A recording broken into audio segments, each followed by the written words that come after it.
Episode 5 High Tensions in the Desert. Last we left off, the party left the town of Phandalin to ask a banshee for help, take care of some zombies in the desert, and take out a group of orcs. Along the way, we met a reclusive necromancer, a being who sells magic items, and infighting that began to tear us apart. As we finished the fight with the Cragmaw goblins who had attacked us, our paladin starts walking away from the group, back towards Krost, the necromancer we met near Old Owl Well. Initially, none of us go after him. In my druid's case, it's because she's as angry with him as he is with her. She feels as though he went off on her for no good reason. Everyone else is simply taking a short rest, and frustrated by our fighting. Our cleric specifically says that he doesn't work with children. After a short rest, the rest of the party follows the paladin, trying to get him back to the party. It's only at this point that we remember we left one of the goblins alive to interrogate him, and we kind of forgot about it. And he's definitely gone. So, there's a stray Cragmaw goblin wandering the desert, probably looking to kill us again. As we return to Krost's camp near Old Owl Well, we see that our paladin has set up his tent right next to Krost's. Our paladin told Krost of his new tensions with the party, and he offered to join the necromancer. Krost, however, is suspicious. As we approach the camp, we ask Krost to call off the zombies, while the paladin encourages him to sick the zombies on us. At this point, my druid attempts to apologize to the paladin. She says she didn't realize that her behavior was so rude and standoffish, and that she thought they were just messing around. It's her strange way of showing affection. She's going through her angsty teen phase, after all. Our paladin makes it clear that the apology isn't good enough, and he tells us to leave, which we do. My druid is very upset as we leave. His low opinion of her really affects her because she had such a high opinion of him. After we leave Krost's camp, the paladin searches for an opportunity to end the necromancer once and for all. Krost, however, still doesn't trust the paladin and refuses to turn his back on him. With no opportunity presenting itself, and the knowledge that the rest of the party is about to head off to go take on a bunch of orcs, the paladin says that he will leave the camp, just to watch us get ourselves killed. He abandons his plan to attack Krost and follows us. Krost is unconvinced that he is so cold to the party now.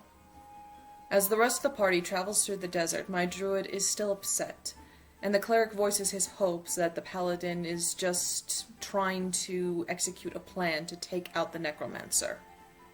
The paladin is within earshot when the cleric says this, and he confirms that that was his initial plan. Upset at the deception, my druid tries to punch the paladin, only to be held back by the hand on the forehead. You know, in the same way that older siblings hold back younger siblings to mess with them. While the paladin may have been trying to use the tension in the party to his advantage, the tension is nevertheless still there. The paladin is still upset, particularly with my druid, as he tells her to stop being an asshole. We all resume our travel to Wyvern Tor, with tension and pain still hanging between us. Through perception checks, the party finds the cave of Wyvern Tor, where the orcs have set up camp. There is even an orc guard right outside the mouth of the cave. He is quickly dispatched by our rogue.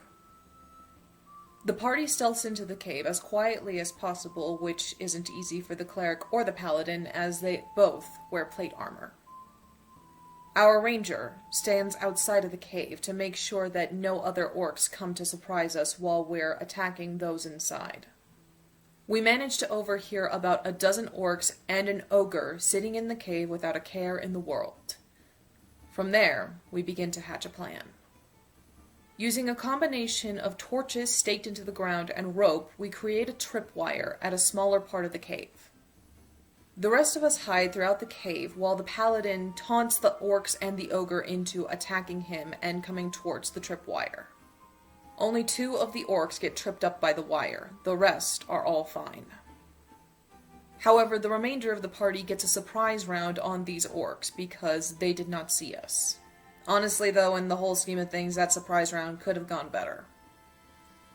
And who is the first person that the ogre decides to attack? The little teenage druid with the lowest amount of hit points in the whole party. Meanwhile, the paladin takes a lot of damage from pretty much every single orc that didn't get tripped up by the wire. With the paladin's criticism ringing in her ears, my druid casts Healing Spirit over him. Taking on the form of a phoenix, the spirit heals whoever is right beneath it in a 5-foot area, and they will start healing the moment a new person enters its area. Unfortunately, this also means that it will heal enemies that aren't undead or constructs. However, it does heal pretty much 1 to 2 times every single turn, and as a bonus action, I can move it up to 30 feet. It's a pretty clutch spell.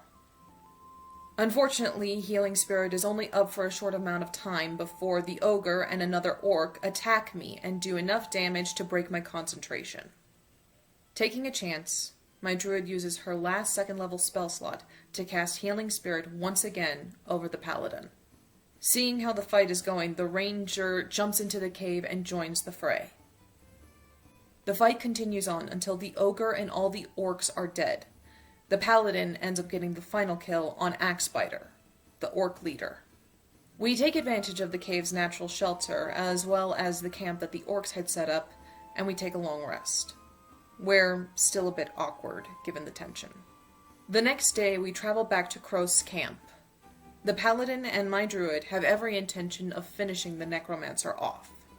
Sensing that something is amiss, Kroos casts Charm Person on the paladin and myself.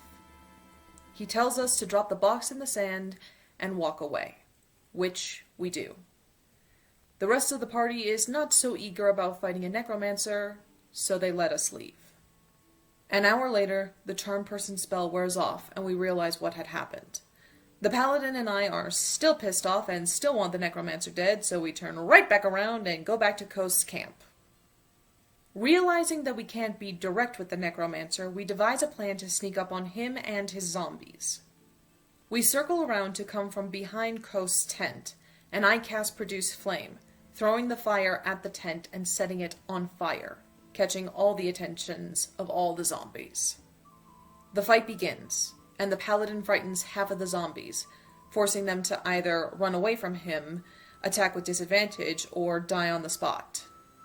Meanwhile, I cast Fairy Fire to try to make some of the undead army easier to hit. In the end, it only affects a few of them.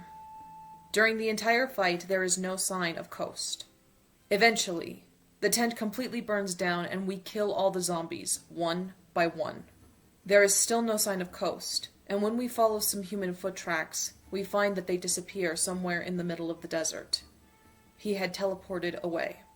His location is unknown, and the paladin is not happy that the necromancer got away. Where could Krost have gone? And will we ever see him again?